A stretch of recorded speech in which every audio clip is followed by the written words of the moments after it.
Music biz #1.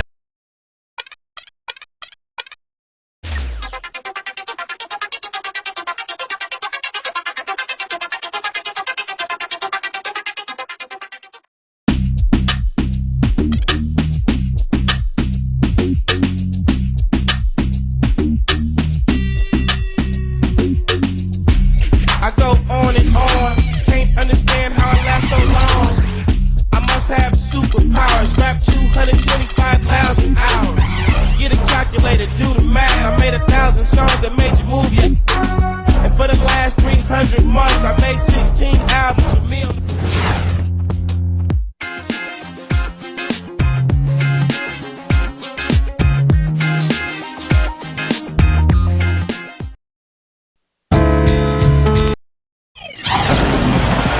We're broadcasting from Atlanta as the Hawks take the hardwood here at the Phillips Arena. And a quick look here before we tip off at the State Farm starting lineups. And guys, check it out.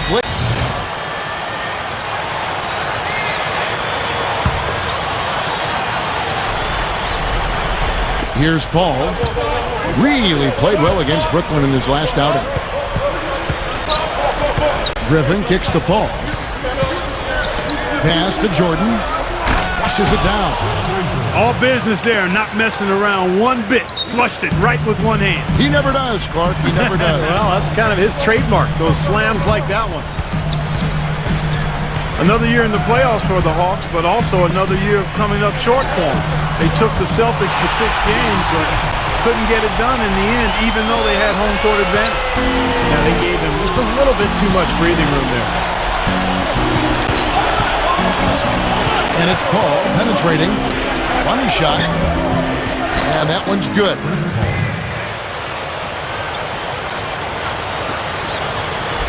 The Clippers on defense.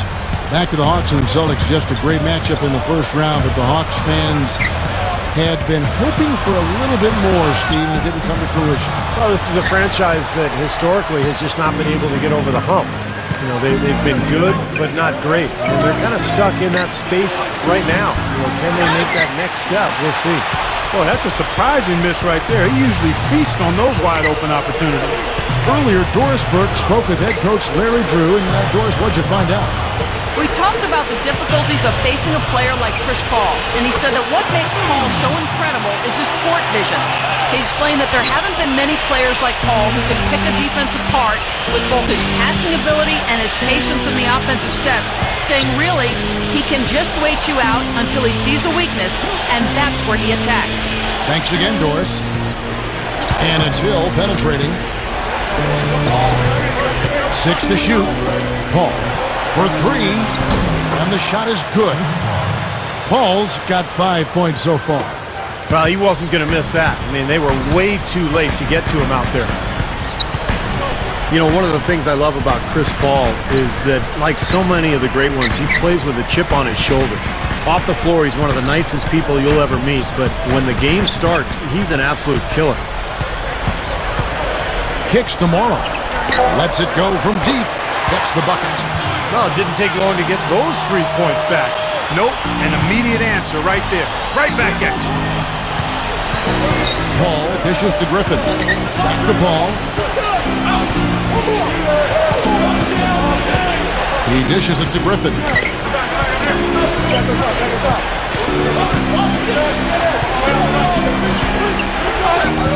Left side, Griffin.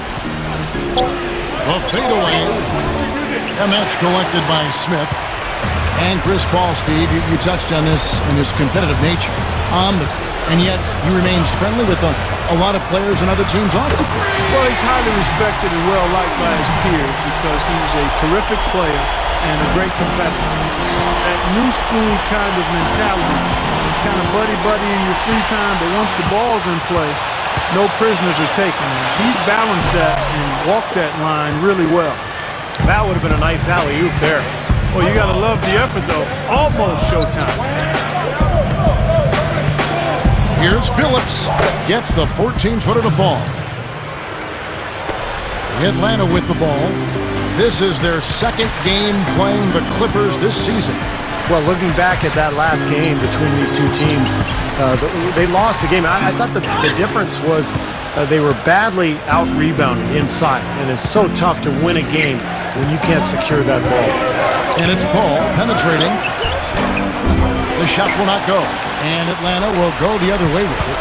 Defeated by the Bobcats in their last game, they'll try to put that one behind them. Well, they had a difficult night from the field in that game, guys. They just didn't look to be working very hard to get good looks offensively. Well, you know what, Steve? I'm going to disagree with you. I thought they could have worked a little bit harder offensively, but I think it was more the fact they just had a cold shooting night, and that happens sometimes. And Clark, talking about rebound, I'm sure that this team has been reminded of that by the coaching staff. Without question, and you can't be surprised to see them really crash the boards in this one. They needed to get some second chance points, and their defense needed to limit the offensive rebounds at the other end. Definitely that was a focus for them, controlling and handling both backboards. And the Clippers making a change here. Odom's checked in. Wow. Look at that athletic play. Incredible. Oh, the one-hand jam. Throwing it down with one hand and making it look easy. Easy and fun. He just thrives on making the D look silly. Yeah, which is something he does pretty often, Kevin. That was a nice replay. Brought to you by Sprite. Now Griffin inside. Out of bounds, Atlanta takes possession. While we're in the quick break, let's show you the list of the hottest shooting rookies in the NBA this year. Well, you look at Smoove, 4th in the league, and as consistent as they come. He's one of those guys who has the ability to find the open space on the floor before it develops, and you need that ability to shoot that kind of percentage. And it's a trait, quite honestly, guys, that a lot of rookies do not have. I mean, they just don't possess that. Certainly not this early in their careers. And a chance here to check out some of the numbers for Chris Paul. 5th in steals, and of course, passing, such a big part of his game, one of the top 15 leading assist men in the NBA. Steve, he's a real ace defensively for him when you take a look at his steals per game average. I mean, whether it's getting into the passing lanes or taking the ball from ball handlers, he does both really well. Inside, deflected, and stolen by Butler. Paul goes in. Now the pass to Griffin. Back to Paul. From 10 feet out. Puts it up. Oh, and the jam by Butler. You know, that kind of play will get you some brownie points with your coach, no doubt. And with your fans too, Clark, on a big dunk like that. And even with the announcers. Oh, yeah! We all love it. And taken away by Paul. Now the Clippers moving it up. Paul's running. That's good. And now it's just a 4-point Hawks lead. Wow, has he caught fire this quarter, shooting the ball with tremendous confidence. Here's Smoove, defended by Paul. Smoove's shot is off. LA's gone 1 of 2 from long range in the first quarter.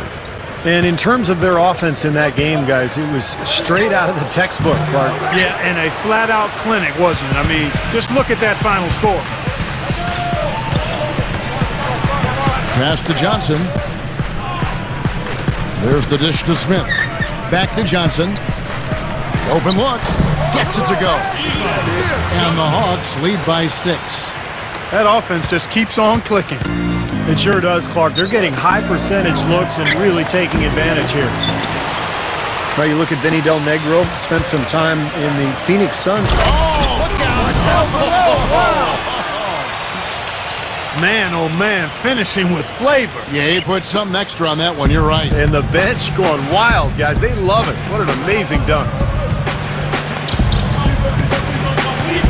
Here's Billups. Right now averaging 11 points a game. Outside for Griffin.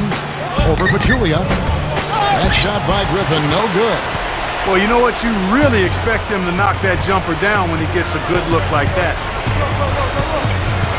Feeds to Smith. Pass to Smoove. Back to Smith. The Hawks working the ball around. Pachulia, good. And all 10 of their last points have come inside the paint, so the Hawks leading by 11. Setting the floor for the Clippers.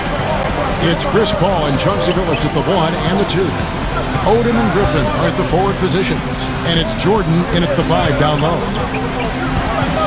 And taken away by Paul.